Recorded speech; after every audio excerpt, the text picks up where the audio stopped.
अस्सलाम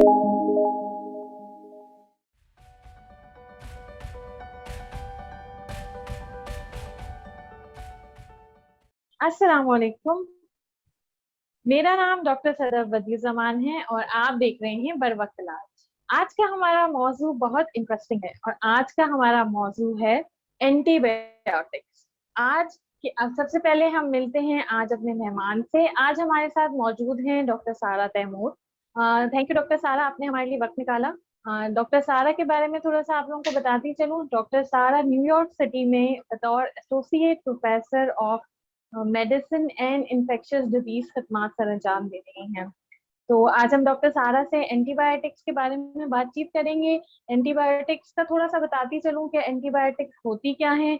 एंटीबायोटिक्स जैसे कि हम सब जानते हैं वो किस्म की अद्वियात हैं जिससे माइक्रो ऑर्गेनिज्म या जर्म्स को हम खत्म करते हैं। अब पहले एंटीबायोटिक्स जो हैं वो हम बहुत आसानी से यूज करते थे। हम जानते हैं एंटीबायोटिक्स ने बहुत सारी जानें बचाई हैं। मगर अब एक चीज हम अक्सर हमें सुनने को मिलती है, एंटीबायोटिक रेजिस्टेंस। तो हम डॉक्टर सारा से जानते हैं कि ये क्या होती है। जी डॉक्टर सारा। जी अस्सलाम वालेकुम। सबसे पहले तो शुक्रिया मुझे मुझे बुलाने का। बहुत शुक्रिया, और आपने बहुत इम्पोर्टेंट टॉपिक चूज किया है। एंड आई थिंक पब्लिक को, हमारी ऑडियंस को इस बारे में पता होना चाहिए। और बहुत ज़रूरी है कि लाइक हम इस चीज़ को समझें ताकि इस इशू को मज़ीद ख़राब होने से हम बचा सकें। तो एंटीबायोटिक्स जैसे आप कह रही हैं, लाइक ये लाइक अद्वियात हैं जो कि जर्म्स को या जरासीम को मारने के लिए इस्तेमाल होती हैं। लाइक जब हमें लाइक किसी तरह की इन्फेक्शन हो जाए जरासीम की वजह से, सबसे पहले तो एक ये बात समझना जरूरी है कि ये सिर्फ एक तरह के जरासीम के खिलाफ काम करती हैं, और वो है बैक्टीरिया। इन्फेक्शन जो हमें होती है, लाइक वो वायरसेस की वजह से भी हो सकती है, वो पैरासाइट्स की वजह से भी हो सकती है, बैक्टीरिया से हो सकती है। तो एंटीबायोटिक्स जो है लाइक वो बेसिकली बैक्टीरिया के खिलाफ काम करती हैं। अब आप लाइक अगर आप इस चीज को अगर आप इस तरह से विजुलाइज करें कि जैसे हमारी एक दुनिया है, लाइक जिसमें लाइक हम सब लाइक ह्यूमंस रहते हैं, लाइक जो जानवर हैं एक्सेट्रा, जो भी चीज हमें नेकेड आई से नजर आती है, राइट, वो एक हमारी दुनिया है। Like this is the world we know, right. लेकिन इस पैरेलल टू दिस, लाइक एक माइक्रोस्कोपिक वर्ल्ड है इन जरासीम का, बैक्टीरिया का, वायरसेस का, पैरासाइट्स का, जिनको हम देख सकते हैं सिर्फ जब हम माइक्रोस्कोप के नीचे देखते हैं। अब लाइक ये जो जरासीम है, लाइक आहिस्ता आहिस्ता जैसे लाइक पेनिसिलिन लाइक 1940s में डिस्कवर हुई, लाइक उसके बाद से लाइक अब हमारे पास लाइक एक पूरी, जैसे आप कह लें, एक आर्मामेंटेरियम है, या लाइक हमारे पास एक लंबी लाइन है लाइक ऑफ एंटीबायोटिक्स जो एक दूसरे से रिलेटेड है फॉर द मोस्ट पार्ट, एक पेरेंट कंपाउंड से निकलती हैं, और फिर आगे अब हमारे पास बहुत ज्यादा ऑप्शंस हैं। As time has gone on, जिस जैसे लाइक हमने लाइक इंसानों ने इन एंटीबायोटिक्स को हम यूज करते चले गए, तो वो जो लाइक इनविजिबल दुनिया है लाइक बैक्टीरिया की, वो उस एक्सपोजर की वजह से, उस एंटीबायोटिक एक्सपोजर की वजह से ज्यादा ज्यादा ताकतवर होती गई है। एंड इसको हम कहते हैं एंटीबायोटिक रेजिस्टेंस। एंटीबायोटिक रेजिस्टेंस एक ग्लोबल इशू है।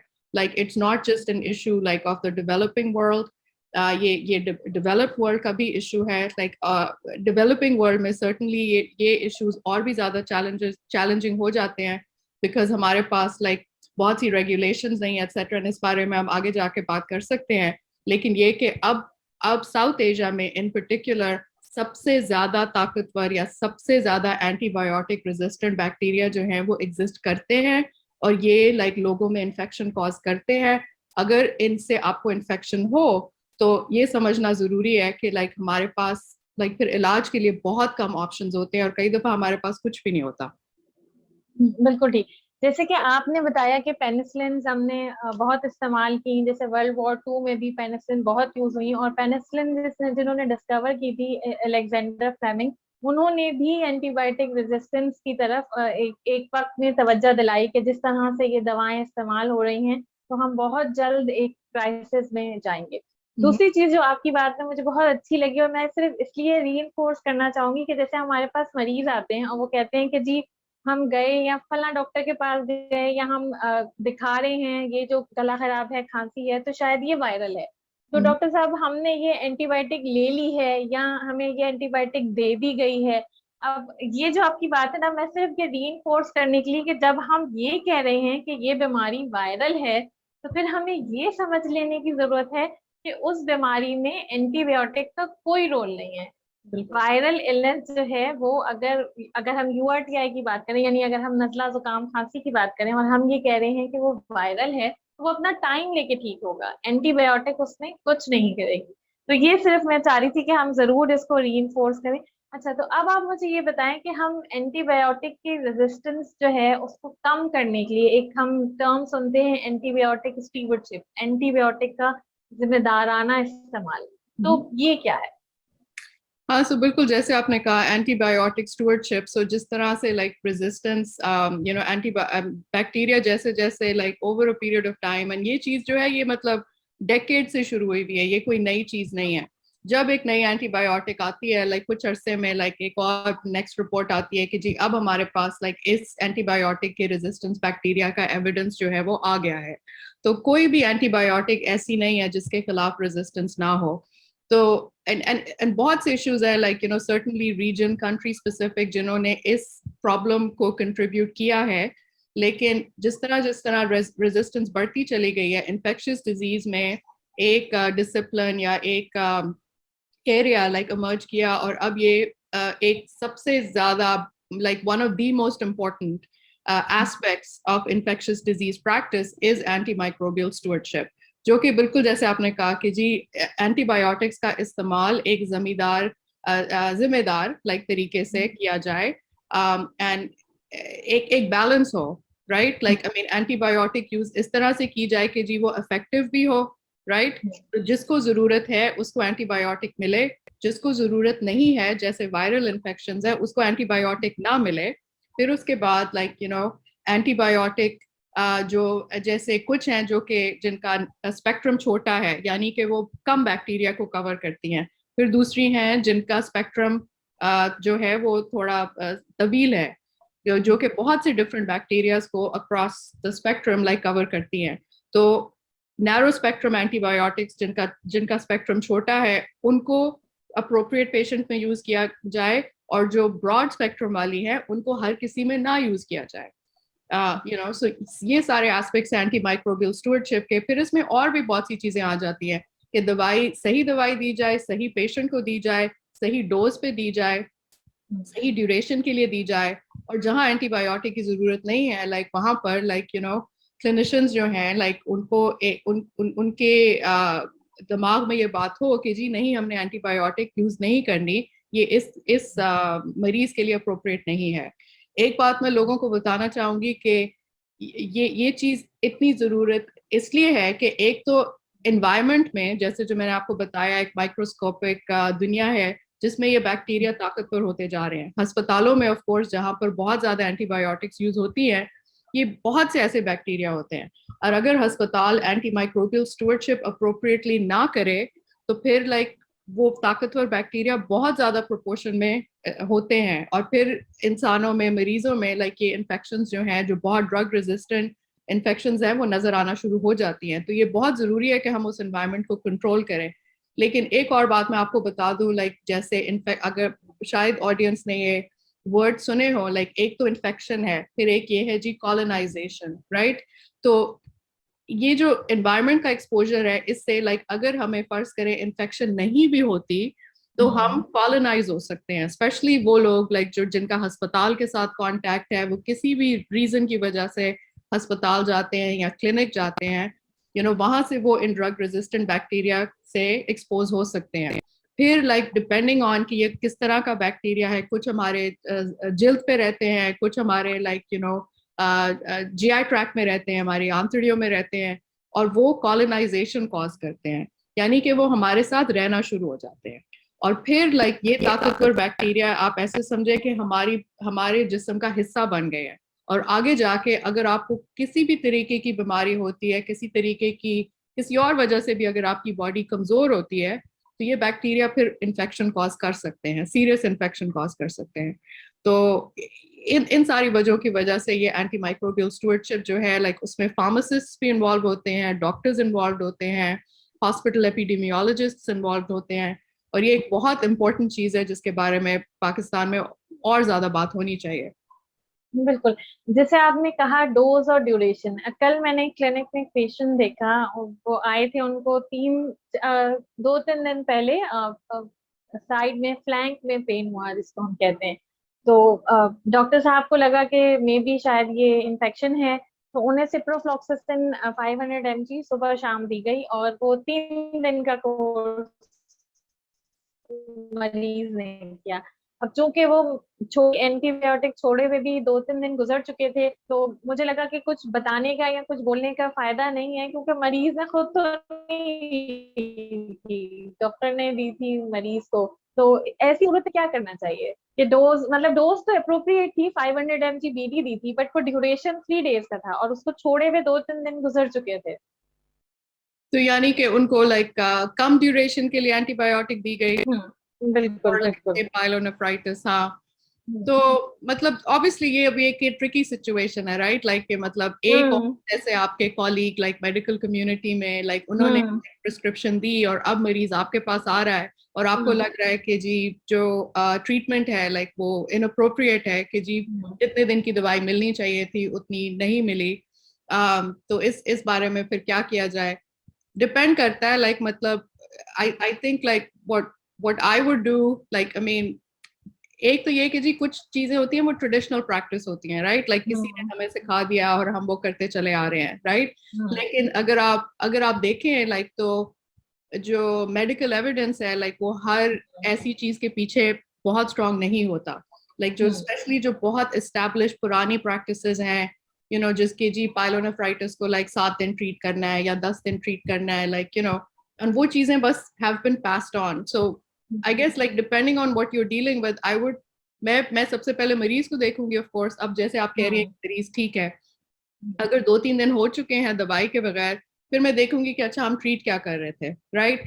अगर आप एक ऐसी चीज ट्रीट कर रहे हैं जिसके लिए वाकई लाइक मजीद ड्यूरेशन, मजीद दिनों की ट्रीटमेंट के दिनों की जरूरत है, तो फिर यस आई वुड री इनिशिएट, एंड यहाँ पर लाइक मतलब ऑब्वियसली पाकिस्तान में हेल्थ केयर सिस्टम जिस तरह से है, लोग एक एक हमारे में आई थिंक एक कल्चर भी है, हम बहुत ज्यादा डॉक्टर्स को देखते हैं और डॉक्टर्स के बीच में हमेशा एक कॉन्वर्सेशन नहीं होती, लेकिन कोशिश करनी चाहिए जितना भी हो सके कि आप दूसरे डॉक्टर से कम्युनिकेट करें, उसके रीजन समझने की कोशिश करें। शायद वो मरीज आपको ठीक नहीं बता रहा कि वो डॉक्टर क्या ट्रीट करना चाह रहा था, अगर वो वाकई ऐसी चीज ट्रीट करना चाह रहा है जिसके लिए मजीद दिनों की जरूरत है और जरूरी है और उसके लिए अच्छा एविडेंस है कि नहीं भाई ये चीज के लिए 4 या 7 दिन दवाई और जरूरी है, तो फिर आप उसको उसको इनिशिएट करें, तो जरूरी है। लाइक आई मीन हो सकता है कि वो इन्फेक्शन सिमर डाउन हो गई हो लेकिन पूरी तरीके से ना गई हो, तो अब आपने उन बैक्टीरिया को चांस दे दिया कि वो ताकतवर हो जाए। तो हो सकता है, चांस हो सकता है कि अगली दफा जब इस मरीज को किसी भी वजह से ये इन्फेक्शन हो, और हो सकती है जाहिर बात है, वो फिर ताकतवर बैक्टीरिया से हो।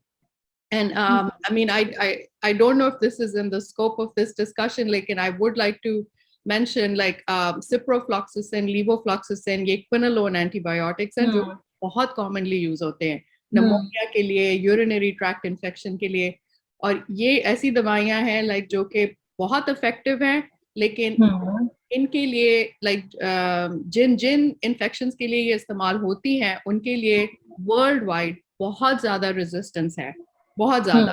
साउथ एशिया में in particular like there is बहुत ज्यादा पब्लिकेशंस हैं of very high level of resistance to quinolones, जो कि ऑलमोस्ट टू द पॉइंट कि आपको सोचना चाहिए और बाकी टेस्ट करना चाहिए कि जी ये बाकी ये बैक्टीरिया जो है वो सेंसिटिव भी हैं या नहीं है, कि जी मैं ये दवाई यूज कर रही हूँ, एंड वो इन्हीं वजहों से हुआ है। अब एक और एग्जांपल मैं आपको दे सकती हूँ, जैसे एंटीबायोटिक्स ये क्विनोलोन्स हो गए, या फिर विब्रामाइसिन जैसे पाकिस्तान में है, डॉक्सीसाइक्लिन, टेट्रासाइक्लिन।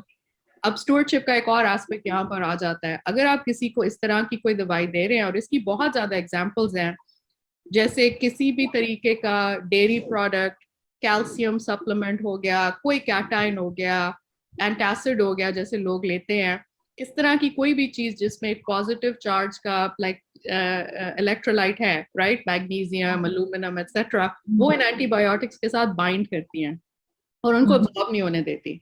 तो ये एक और एस्पेक्ट आ गया ना स्टूवर्डशिप का, कि आप करेक्ट तरीके से दवाई दे रहे हैं, और अगर कोई ड्रग इंटरेक्शन है या फिर किसी डाइटरी प्रोडक्ट के साथ इंटरेक्शन है, तो आप मरीज को बता रहे हैं कि इसको दूध के साथ ना लो या दही के साथ ना लो। सुबह अगर दवाई लेते हो तो 2 घंटे वेट करो, फिर अपनी चाय पियो, लाइक दूध के साथ या जो भी। तो ये सारी चीजें फिर स्टूवर्डशिप में आ जाती हैं। इस पेशेंट में एक और बहुत अहम चीज थी कि जैसे आपने कहा ना कि करेक्ट इंडिकेशन में ली जाए, उस पेशेंट में कोई यूरिन लिया, कोई कल्चर नहीं हुआ हुआ था, तो हमें नहीं पता कि वाकई ही उसको जरूरत भी थी उस वक्त, क्योंकि वो 3 दिन की सिप्रो से बेहतर हो गया, ठीक हो गया, उसको लगा कि शायद इन्फेक्शन ही था, जबकि मे भी शायद कोई स्टोन वगैरह हो वो पास हुआ हो, तो हम कह नहीं सकते। तो एक चीज मुझे ये भी आपने ये जो कही, मैं चाहूंगी कि हम इसको अच्छी तरह हाईलाइट करें कि हमें ये जरूर पता हो कि हम एंटीबायोटिक को किस इंडिकेशन के लिए इस्तेमाल कर रहे हैं। अब जैसे एक चीज आपने ये बताई, हमने बहुत सारे ऐसे लोग, मरीज, डॉक्टर्स देखे हैं जो एंटीबायोटिक्स बहुत इस्तेमाल करते हैं। दूसरी तरफ एक ऐसे कुछ भी लोग हमें मिलते हैं जो एंटीबायोटिक इस्तेमाल करना ही नहीं चाहते। तो जैसे आपने मेंशन किया था कि हमें एक बैलेंस यूज हमें पता होना चाहिए। तो अगर चाहे यूटीआई है, यानी यूरिन पेशाब का इन्फेक्शन है, या गला खराब है, खांसी है, तो हमें ये जरूर, मुझे लगता है कि अगर आप इसको इन्फोर्स कर देंगी कि एंटीबायोटिक कोई बुरी चीज नहीं है, इसका इस्तेमाल ठीक होना चाहिए। मतलब जैसे हमने डोज की बात की, हमने ड्यूरेशन की बात की, हमने इंडिकेशन की बात की, तो ये चीज भी समझ लेने की है कि अगर कहीं एंटीबायोटिक की जरूरत है तो वहां पे एंटीबायोटिक से ही फर्क पड़ेगा, किसी और चीज से फर्क नहीं पड़ेगा। नहीं, सही बात है, बिल्कुल सही बात कह रही हैं आप। और वो ये कि लाइक मतलब ये ऑब्वियसली ये लाइफ सेविंग मेडिकेशंस हैं, right, like I mean antibiotics जो हैं लाइक वो बैक्टीरियल इन्फेक्शन को ट्रीट करती हैं, लेकिन लेकिन और इस लिहाज से आई गेस ये एंटीबायोटिक्स जो हैं वो किसी और दवाई से मुख्तलिफ नहीं है। अगर किसी को ब्लड प्रेशर नहीं है और उनको ब्लड प्रेशर की हाई ब्लड प्रेशर नहीं है, और उनको अगर आप ब्लड प्रेशर की दवाई पे डाल देंगे, तो जाहिर बात है उनका नुकसान ही होगा, राइट, लाइक उनका ब्लड प्रेशर लो हो सकता है, वो गिर सकते हैं, उनको चोट लग सकती है, क्या क्या क्या नहीं हो सकता। अप्रोप्रिएट डायग्नोसिस करना जरूरी है, आपको पता होना चाहिए कि आप क्या ट्रीट कर रहे हैं। एंड ग्रांटेड लाइक यस, जहां पर आप प्रैक्टिस कर रहे हैं हो सकता है आपके पास लाइक रिसोर्सेज जो है वो लिमिटेड हो, लेकिन फिर भी लाइक आपके दिमाग में मतलब एक क्लिनिकल डायग्नोसिस भी है अगर, तो क्लिनिकल डायग्नोसिस भी एक स्ट्रॉन्ग डायग्नोसिस हो सकता है, लेकिन जहां तक हो सके आपको अपने डायग्नोसिस को लैबोरेटरी इन्वेस्टिगेशन या रेडियोग्राफिक इन्वेस्टिगेशन के साथ कंफर्म करना चाहिए, बजाय इसके कि आप बस ऐसे ही एंटीबायोटिक दे दें। लेकिन I am sorry to get back to your point, yes, like I mean bacterial infection के इस्तेमाल के लिए एंटीबायोटिक्स इस्तेमाल होती हैं। हम इनको अगर जिम्मेदार तरीके से इस्तेमाल करेंगे लाइक तो ये इफेक्टिव रहेंगी, क्योंकि हमने अनफॉर्चुनेटली वर्ल्ड वाइड इनको इतने रिस्पॉन्सिबल तरीके से इस्तेमाल नहीं किया। अब ये रेजिस्टेंस की वजह से आहिस्ता आहिस्ता इनफेक्टिव होती चली जा रही है। लेकिन यस, लाइक जैसे अगर आपको खांसी जुकाम हुआ है, राइट, लाइक तो अगर लाइक कुछ दिन गुजर गए हैं और आपकी तबीयत खराब होती जा रही है, बच्चों में स्पेशली अगर लाइक 2-3 दिन के बाद लाइक अभी भी बहुत तेज बुखार है, या फिर लाइक गले में लाइक बहुत ज्यादा तकलीफ है जो बढ़ती चली जा रही है एटसेट्रा, लाइक इस सिचुएशन में एंटीबायोटिक्स अप्रोप्रिएट हो सकती हैं, बिकॉज हो सकता है कि ये वायरल इन्फेक्शन थी लेकिन अब उनको स्ट्रेप थ्रोट हो गया है या कोई और बैक्टीरियल सुपर इन्फेक्शन जो है वो डेवलप हो गई है। लेकिन जितना हो सके लाइक हमें फार्मेसी जाके दवाई खुद से लेने की बहुत आदत है। जैसे अगर अगर फर्ज करें आप like bacterial throat infection treat कर रहे हैं, वो ज्यादातर स्ट्रेप्टोकॉकस की वजह से होती है। स्ट्रेप्टोकॉकस जो कि एक बहुत बेसिक किस्म का बैक्टीरिया है, and by basic I mean कि ये बहुत कॉमन है, एंड यूजुअली जब बच्चों को थ्रोट इन्फेक्शन होती है उनको इस तरह के बैक्टीरिया की वजह से होती है। यूजुअली ये मैंने बहुत कॉमन देखा है, और खुद भी लाइक अपने घर में भी ऑनेस्टली प्रैक्टिस होते देखा है बैक इन पाकिस्तान, कि जी फार्मेसी जाते हैं और ऑगमेंटिन लेकर आ जाते हैं। ठीक है ना, अब ऑगमेंटिन एक बहुत बड़ी दवाई है, ऑगमेंटिन टाइफॉइड ट्रीट कर सकती है। एक स्ट्रेप की इन्फेक्शन बच्चे के लिए ट्रीट करने के लिए या किसी के लिए भी ऑगमेंटिन की जरूरत नहीं है। ये एक बेसिक पेनिसिलिन जैसे अमॉक्सिसिलिन से ट्रीट हो सकता है। लेकिन ये गाइडेंस तो ऑब्वियसली आपको एक डॉक्टर दे सकता है ना, या हमारे फार्मासिस्ट पार्टनर्स दे सकते हैं। तो इसलिए बहुत जरूरत है कि इन सिस्टम्स को डेवलप किया जाए, लेकिन पब्लिक को भी पता होना चाहिए। जिस तरह से आई congratulate you on this effort, public को एजुकेट करना बहुत जरूरी है कि उनको पता हो कि एंटीबायोटिक्स का दूसरा साइड क्या है। उनको फायदे भी पता होने चाहिए और दूसरे साइड भी पता होने चाहिए। बिल्कुल।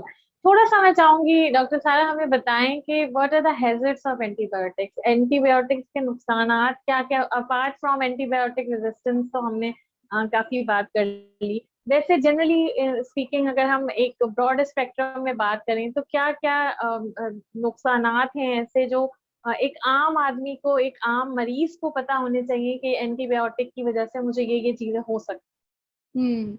आई मीन सबसे बड़ा तो एडवर्स इवेंट या साइड इफेक्ट यही है कि रेजिस्टेंस क्रिएट हो सकती है, और आगे जाके आपको ताकतवर बैक्टीरिया की वजह से इन्फेक्शन हो सकता है। दूसरा ये कि मतलब अगर I think the other piece it ties in, it comes together with diagnosis, कि हो सकता है कि आपको एंटीबायोटिक ऐसे ही दे दी गई हो, डायग्नोसिस कुछ और हो, राइट? तो उस और ये बहुत होता है पाकिस्तान में, जहाँ पर एंटीबायोटिक जो है वो ऐसे ही दे दी जाती है और डायग्नोसिस नहीं किया जाता। तो दूसरा नुकसान तो ये भी है कि आपकी जो अंडरलाइन कंडीशन है वो कुछ और है, और आपको ऐसी एंटीबायोटिक दे रहे हैं, और वो इशू जो है वो मजीद खराब हो सकता है। बाकी हर एंटीबायोटिक डिफरेंट होती है, हर किसी के अपने एडवर्स इफेक्ट्स हैं, लेकिन आपको ड्रग रिएक्शंस हो सकते हैं, कि हर एंटीबायोटिक का अपना एक एडवर्स इफेक्ट या साइड इफेक्ट प्रोफाइल है। आपको स्किन रैशेस हो सकते हैं, आपको बहुत बुरी तरीके की एलर्जी हो सकती है। Very common for antibiotics to cause diarrhoea, diarrhoea भी हो सकता है। But the main adverse event that I think जो एक सबसे बड़ा जो खतरा है जो लोगों को पता होना चाहिए, वो ये कि एक तो पाकिस्तान में डायग्नोसिस के बगैर एंटीबायोटिक दी जाती है, जो कि एक बहुत खराब बात है। और दूसरे ये कि आप ताकतवर बैक्टीरिया को चांस दे रहे हैं कि वो बाद में आगे जाके आपके लिए इन्फेक्शन कॉज करें।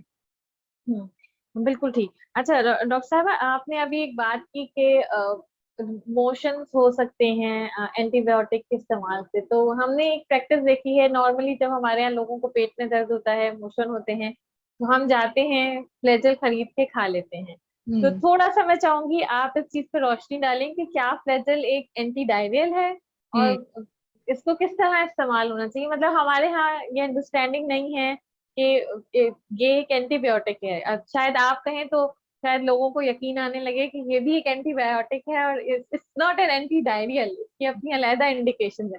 तो इस पे थोड़ी सी रोशनी डालिएगा। जी जरूर, ये बहुत अच्छा सवाल है, और ये भी एक बहुत कॉमन प्रैक्टिस है पाकिस्तान में। जी, फ्लैजल ले लेना।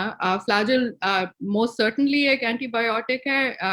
ये एक वेल एस्टैब्लिश्ड बहुत पुरानी एंटीबायोटिक्स में से है। इसका नाम जो है वो मेट्रोनाइडाजोल है। और ये बेसिकली पेट और आंतड़ियों की इन्फेक्शंस के लिए इस्तेमाल होती है, लेकिन ये एंटी डायरियल नहीं है। एंड जब आप एंटी डायरियल कहते हैं, वो तो एक ऐसी चीज है जो डायरिया को कंट्रोल करती है in a different way. Antidiarrhoeal तो मुझे नहीं पता पाकिस्तान में कोई एग्जांपल हो, इमोडियम जैसे है ग्लोबली, एक दवाई है जो कि आपके डायरिया को रोकती है, तो आपको थोड़ी सी रिलीफ देती है। लेकिन फ्लैजल डेफिनेटली एक एंटी डायरियल नहीं है। और ये भी पता होना चाहिए कि अगर किसी को, सबसे पहले तो अगर किसी को डायरिया होता है तो ऑफ कोर्स इन्फेक्शन की वजह से भी हो सकता है, नॉन इन्फेक्शियस चीजों की वजह से भी हो सकता है। लेकिन इन्फेक्शियस डायरिया को अगर आप लें तो उसमें भी इतने ज्यादा डिफरेंट टाइप्स के जरासीम है जो कि डायरिया कर सकते हैं। सबसे पहले तो वायरसेस हैं जिनकी वजह से मीन फ्लैजल का कोई फायदा नहीं है, आप खामा खा में फ्लैजल ले रहे हैं, राइट? मोस्ट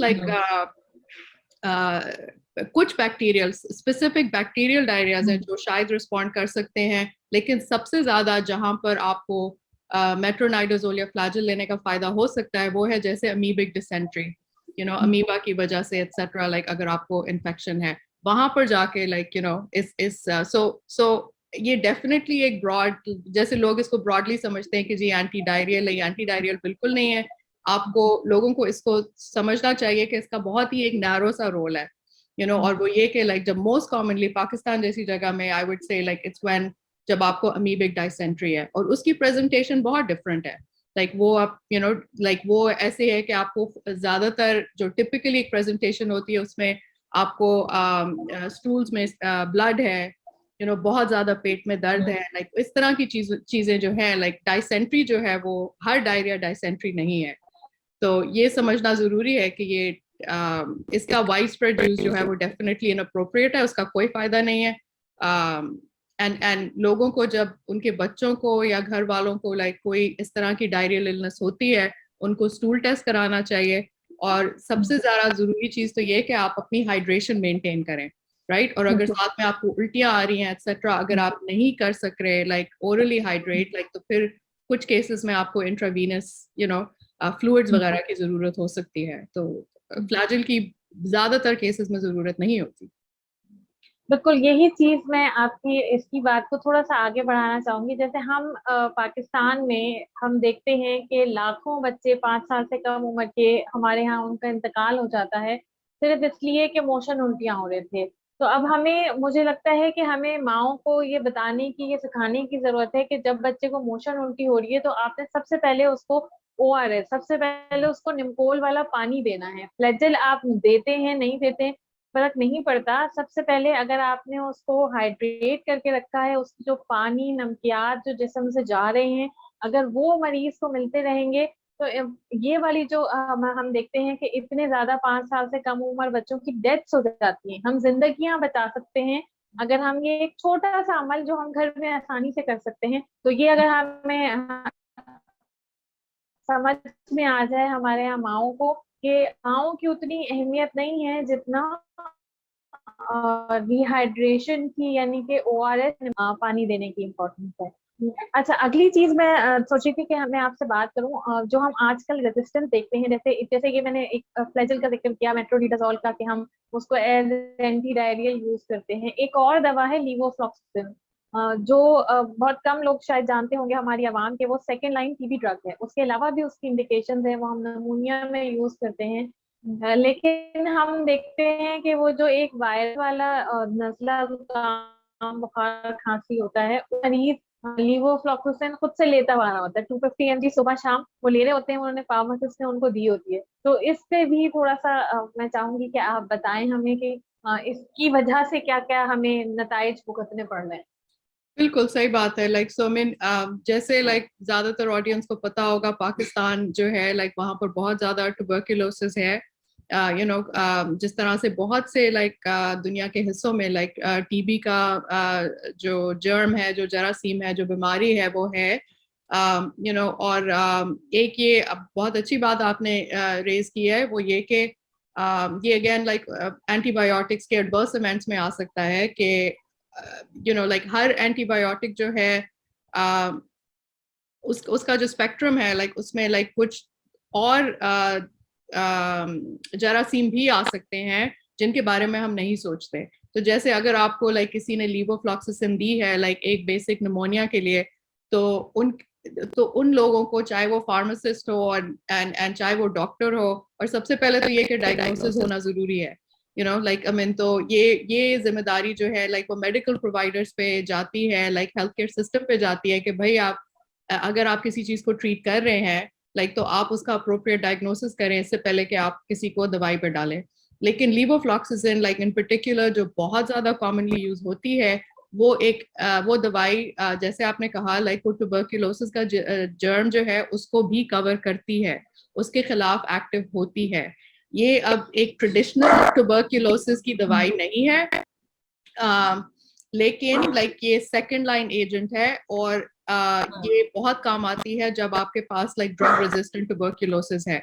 तो अगर इसका like over a period of time like बहुत ज्यादा कॉमन इस्तेमाल होगा। एक मिनट जी, सॉरी।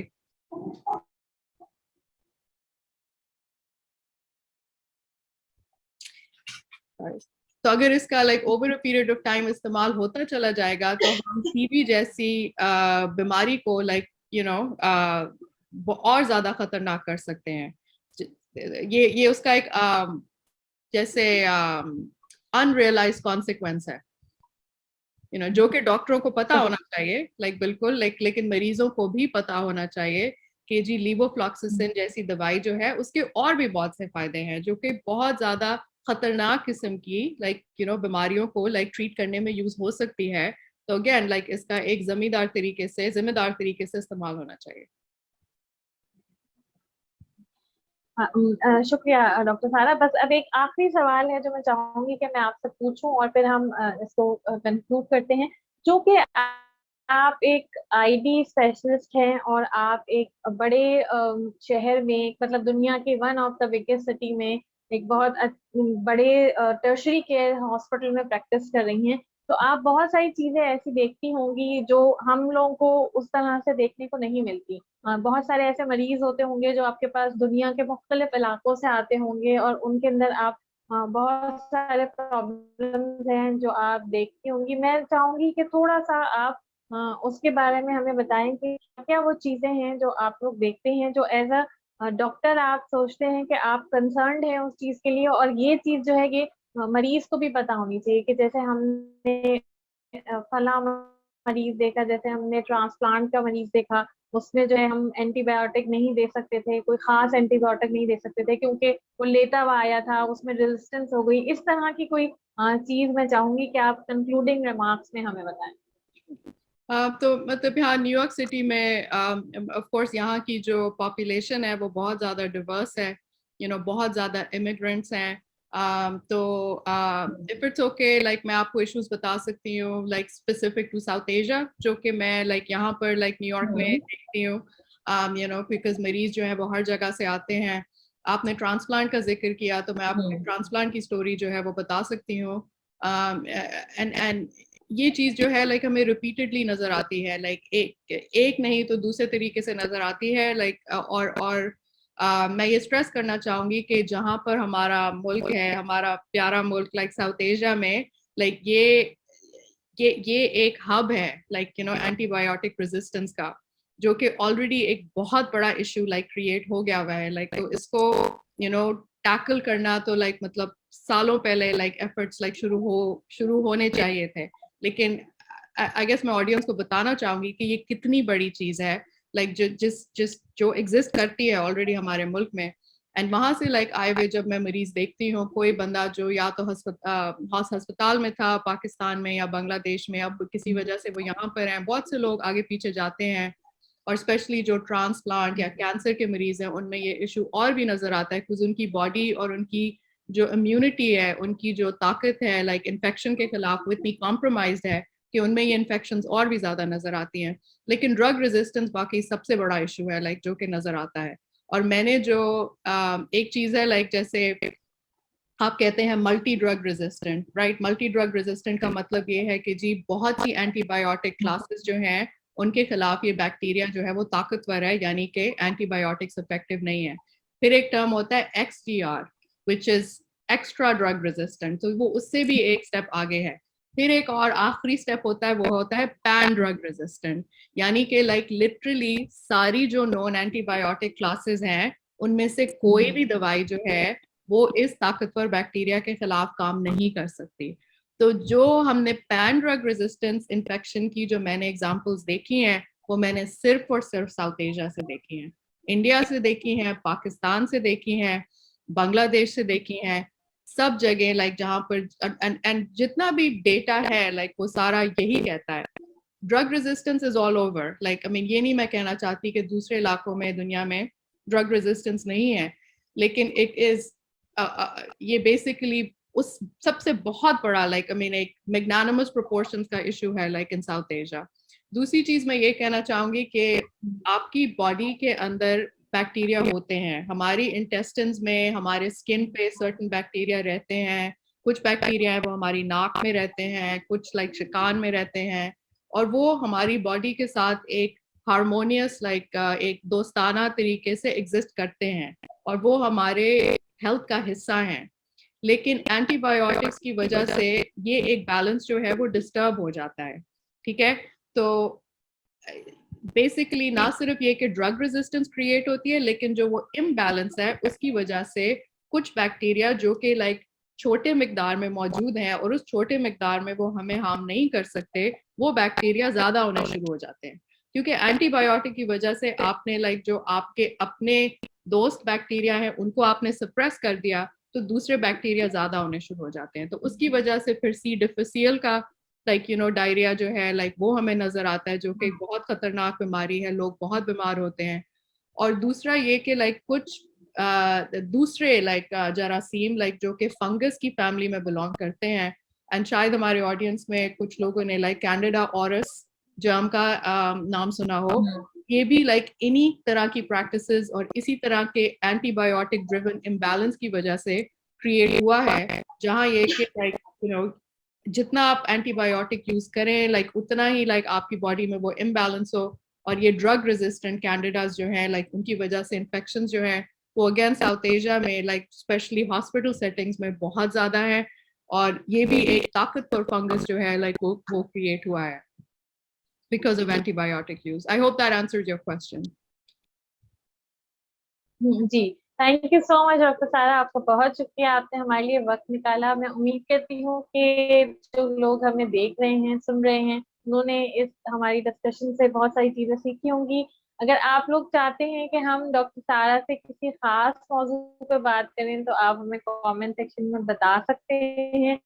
इस वीडियो में भी आप लोगों को ऐसा लगता है कि आप लोगों का कोई सवाल है जो आप चाहते हैं कि हम डॉक्टर सारा से करें, तो आप कमेंट सेक्शन में जरूर पूछ सकते हैं। बहुत शुक्रिया डॉक्टर सारा, अल्लाह Thank you. Hafiz. Allah Hafiz. Khuda Hafiz.